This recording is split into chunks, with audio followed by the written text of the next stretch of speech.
Hey guys, what's up? Welcome to the TripleConnect channel. My name is Damian, and today I'm going to be giving you some pro tips on applications when it comes to universities, as I paint my nails with the cheapest nail polish I could find from Mercadona. So, first of all, I would like to start off by saying that I cannot paint my nails, so this is going to be a journey.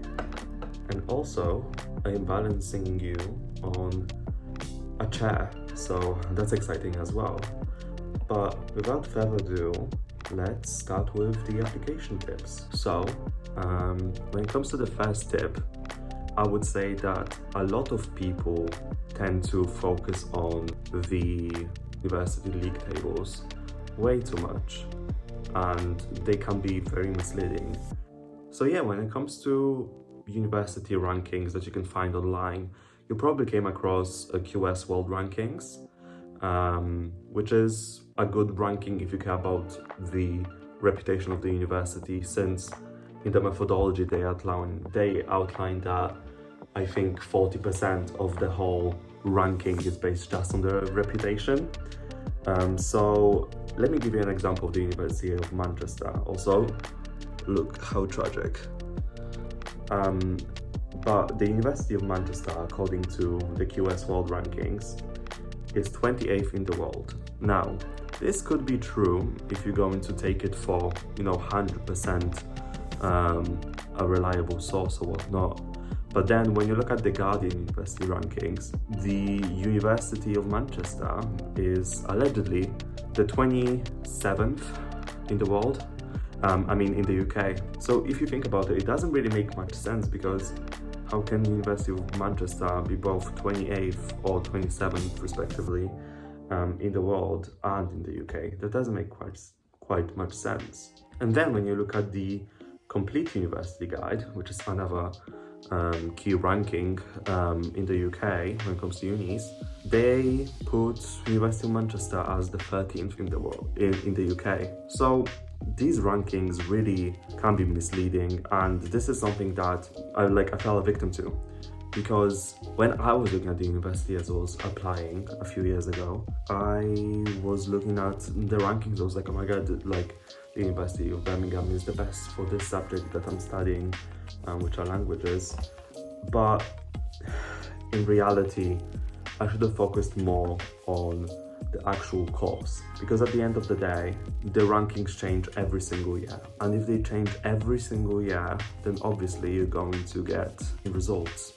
So there's no point of trying to base your decision off of them, if that's kind of like the key thing that's stopping you from applying to a certain university, because frankly they don't really matter that much.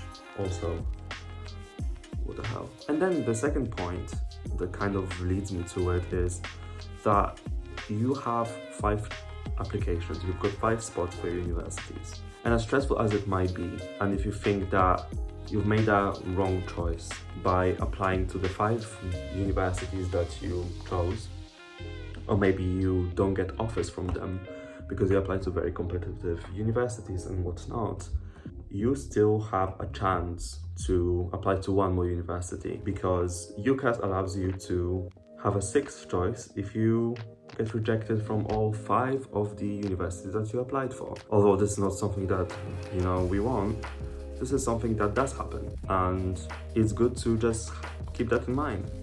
Also, the third point is kind of going back to UCAS. So you probably have heard of clearing. If not, clearing is basically a subsite of UCAS that's made live during the A-levels results day. And what basically happens is that universities that do not have enough students applying for the certain course, they will put the courses up on UCAS, and you are very likely to get a reduced offer from clearing. So if you were considering to apply for a certain course at a uni, for example, the University of Edinburgh for history, and you thought that, oh, I cannot meet the requirements, but then during results day, you see that on clearing, they actually lowered down the requirements, you may think that, you know, if it's worth giving a try, since you may get in. Slay what you wanna slay, and let the slay out. Can you guys see this? Imagine you went to a nail place and then you get me and you get this result. Jesus Christ. But yeah, when it comes to lower offers, you also have to look into something that's not really talked about much, and that's contextual offers. Contextual offers are basically offers given to you based on where you live, what secondary school did you go to, and what sort of financial background your parents might have. And if you meet certain criteria, you'll actually be offered a place, if you do get in, that can be as much lower as 2 to 3 grades, which is great. I'm gonna leave this hand for now because it's a mess, and I'm right-handed, so this hand should have been much better than my right hand, but I'm moving on to my right hand, so that's gonna be a show. We can move on to bursaries as I move on to the right hand. So, bursaries are offered by many universities, but what exactly are they? Again, if you do qualify for a contextual offer, you'll most likely qualify for a bursary as well. But just because you didn't get a contextual offer, it doesn't mean that you will not get a bursary. Bursaries are basically, most likely than not, solely based on your postcode and the income of your parents. So, if your income is below a certain threshold, you will actually qualify for a yearly bursary. So, what does that mean? It basically means that you'll get 1 to 2K per year of your studies that you can spend on anything. Can be your rent, can be clubbing, can literally be anything you want. You can spend it on new technology, and it's basically free money that your university will give you. So that's really great. And it's something that you should definitely look into. You know, if money is important to you when it comes to applying to unis. So yeah. Bring me a little water now. Bring me a little water, Sylvie. Jesus Christ, sorry, I scared myself because I tried to look into the camera as well as on my nail, but... Also, another thing that you may have not really thought about much is the fact that, as stupid as it may sound, because it's a very general thing, is that universities have very, very different course materials that you will study, and then can include different exams or different course content. So, just because you may look at one university and see that maybe that you know the topics such as history of art, which is something that's in a part of my degree when I'm doing modern languages, and I do enjoy myself, may not be available at a different university, even though the degree name can be exactly the same. They may focus more on linguistics, some may focus more on culture, and some may focus on, you know, art and things like that. I mean, like things like that. So that's really important to remember. And oh God, I say God as I'm doing the sign of Satan as I'm painting my nails. But yeah, I think it's just something that you really have to remember when applying for universities. Also, unfortunately, I do curl my hair and I burnt myself. I don't know if you can, oh my God. You can literally just see me sweating like a pig. But basically, I burnt myself here. And that's all I can think about this whole video. So I really pulled a Nicole TV and decided that burning my forehead is the proper thing when getting ready. Another thing that I wanted to talk about is personal statements. Personal statements are probably more important, or maybe just as important as the grades that you get. Because at the end of the day, everyone will have the same grades as you when you apply for a certain course. Something that you will have that they won't is your personal statement. Personal statements are very unique. They basically allow you to, tell your sob story about moving to a different country and how that made you, learn languages in the first place, which is something I did. But they will also allow you to talk about the different things that you did throughout your life. And this can be volunteering, this can be extracurriculars that, relate to your studies. Now, you have to remember that it is recommended that around 70% of your whole personal statement should be based on academics. The way I did it is I talked about each one of my A-levels in a separate paragraph of my personal statement, and I made sure to link it back to as many extracurricular activities that I did that relate back to this one specific A-level, and I linked it back to academics. This is the update, by the way. Jesus Christ. And also, yes, I bite my nails. Yes, I am on medication, so don't worry, but I'm also sweating like a pig for the 7th time because it's like 30 degrees. It's 3 a.m. right now, which is like questionable as to why I'm even making this video at this time, but it's like 30 degrees where I am right now, and I cannot put on the fans because otherwise you will not be able to hear anything, so you're welcome. Anyways, what was I saying? Oh yeah, personal statements. Yeah, I think I kind of...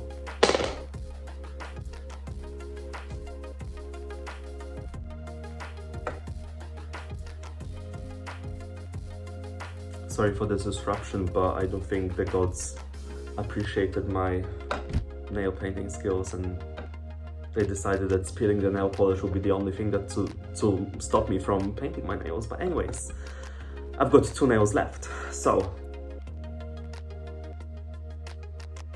like I need assistance, mental assistance. I mean, I need like actual assistance from, a manicurist or whatever, but I also need help from any source that I can get. Okay, so now I'm going to let my nails dry for a bit, and I'm going to move on to acetoning my cuticles. So now let's move on to something more like parasocial ?